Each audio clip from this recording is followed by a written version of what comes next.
All right, welcome to Stephen King's Saturday Night. A little late. It's more like Stephen King's Sunday morning, but I totally spaced it. Was focusing on the Are You Afraid of the Dark stuff and just totally spaced this.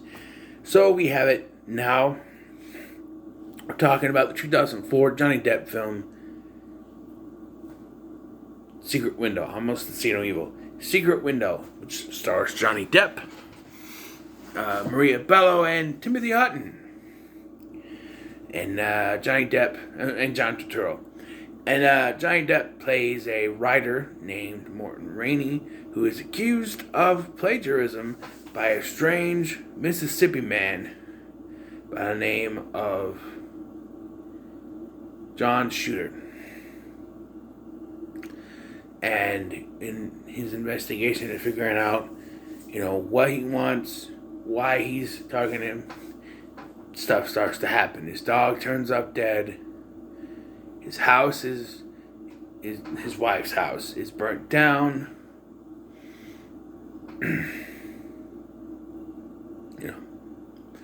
Stuff like that. So yeah. So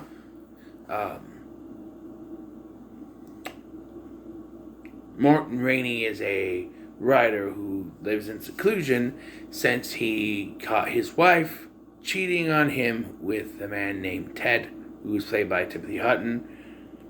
And honestly, I love Timothy Hutton. Leverage, that's my jam. But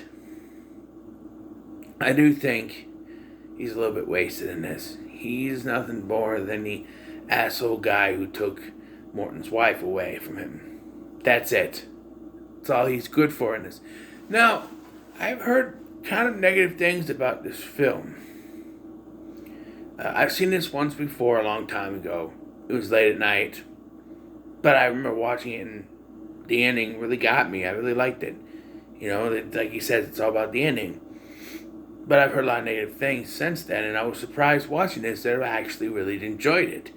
I do think I was watching Chris Stuckman's review, and I agree with him, so I'm giving him credit for this because he said it first, technically. But it does kind of dip in the middle. When he gets to all that stuff with the marriage problem, and, when he leaves, and he said this too, whenever Morton leaves his seclusion, that's when it kind of gets away from stuff. The story beats when it's him, and he's being threatened by Shooter and all that. Really good. I think this movie is done very well. I just think that it goes away from it, and the twist isn't really a make it or break it thing for me. I always find the, it was you did it yourself the entire time kind of twist a little bit meh, but in this case I think it really works. This man has been through a lot. Okay, think about this. He has caught his wife cheating on him. That could cause major brain damage. Plus, now he's all alone. And we find he's been drinking alcohol, he's smoking, even though he tries to hide it from everyone for some reason. And he's not in good shape mentally. So having a psychotic break and creating this character, spoiler alert, plot twist warning, he is John Shooter. He created this alternate identity, to cope with what has happened in his life. The only thing that confuses me is, so they establish that this story he wrote, Secret Window, he wrote it in 1994. This John Shooter comes along and says, I wrote it in 1997. And, he's like, well, you wrote yours in 97. I wrote mine in 1994. So, you have to get proof. And that's the aspect I don't understand is Like, we see that he's doing things without his own knowledge. Like, he killed his buddy Charles S. Dutton and the guy who supposedly saw him talking to Shooter, who was an eyewitness.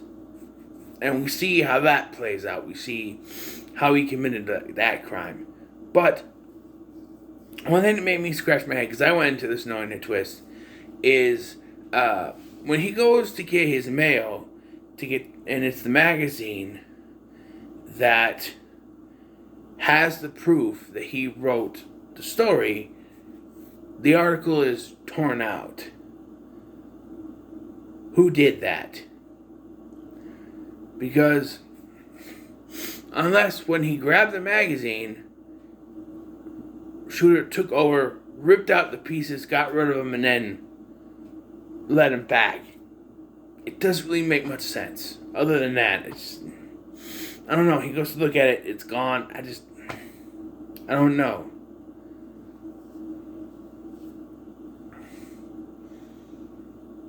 Like I said, the twist doesn't make it break it for me, but this whole trying to find proof thing really doesn't go anywhere once he realizes that he is in fact John Shooter. He and John Shooter are one and the same. And also, when, he wrote this story in 1994, so why now, 10 years later, is this affecting him? Is the ending affecting him? I'm guessing he had the original ending and changed it. Maybe it's been weighing on him. He should have used the other ending. I don't know. I really don't know how now it's affecting him. I don't know. But Johnny Depp's performance in this is pretty good, especially when he has to portray, for most of the screen time, you see Johnny Depp and John Turturro as the two sides. But there is a moment when Morton realizes what's going on, and he puts on the hat, and he is not Morton Rainey anymore. He is John Shooter, and he fully takes over in it. It's fantastic. And yes, I know there's some goofiness stuff. It's been pointed out that, he's not, this was shortly after Jack Sparrow, and he's, there's a scene where he washes his hands, and it's really weird. He comes out shaking him like this a little bit and stuff, and he gets up and he's all, does his hand things. John, Jack Sparrow was still there. And what if Jack Sparrow was another identity in him? What a twist. But no. Yeah. And the ending, boy. So the wife shows up. And here's the thing. So earlier in the film, Shooter kills the dog, Chico. Right? He reports this to the police. And this had me scratch my head too. So she comes in, she starts, Mort, Chico. I'm like, wait a minute. She doesn't know the dog is dead? Wouldn't that be something you'd tell your wife? Or your ex-wife? Hey, the dog we had together, he's dead. She doesn't know that. But, he's fully Shooter now, and he attacks her, and then here comes Ted, attacks him. He buries their bodies in the backyard, as is the ending to his story, which I think they should be glad that the ending published was not that ending, because they could figure it out otherwise. And then it cuts to later. Somehow, everyone in town knows he committed the murders, but because they can't find the bodies, they can't put them away.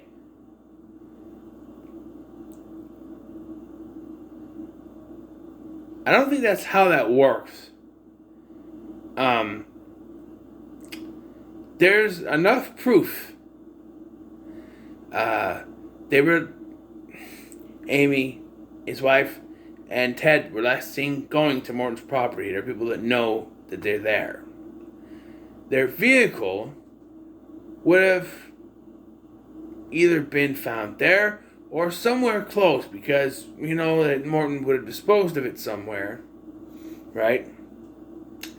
We find out earlier in the film that Morton's watch was in the vehicle that had both the dead bodies of Charles S. Dutton and the other guy. So there's proof. I guess it could be circumstantial, but come on. And of all times they searched his property, they haven't tried to dig up the land. They didn't think about, oh, hey, what if he buried them in the ground? All of a sudden, he's got this brand spanking new cornfield in the back that just come out of nowhere. You're not, a little curious there? And also, why braces? He goes in, he's in there. He gets butter, salt, napkins, right? It's corn. He buys them, and he sees the lady that was at the post office, and he starts flirting with her, and she wants nothing to do with him. Apparently, the whole town is shunned him away because they supposedly know that he's murdered. Again, if the entire town knows that he committed these murders, just put him in jail. I mean, evidence or not, everybody in town knows that he's done it. What is the tipping point here? Even the sheriff goes, I know what you done, and when I find those bodies, I'm gonna lock you away. Why do you need the bodies? I get you need proof, fine. But when you got an entire town that's convinced that knows almost 100% for sure, like they know what he did, and they can't lock away because they don't have bodies. That just, I don't know. It's a little iffy for me. But yeah, this girl that was flirting with him, now supposedly she knows what she wants something to do with him, and he's got braces. Why? He didn't seem to have bad teeth before. I mean, it's Johnny Depp. Also, you shouldn't be eating corn with braces on, man. It ain't gonna go down good. I'm just saying. Corn off the cob with the braces on. That's not a good thing. And another thing, this is a nitpick, but like when the sheriff comes in, he's got a whole pot of corn just boiling, and he is sitting all the way at the top where he writes, and I'm just like, yeah, you should check on that corn, man, because it's gonna boil over. Just saying. The nitpick. Overall, I think this is an enjoyable film. For the most part, it's pretty good. Pretty solid beginning. Ending is okay. The middle is where it kind of dips and gets kind of meh.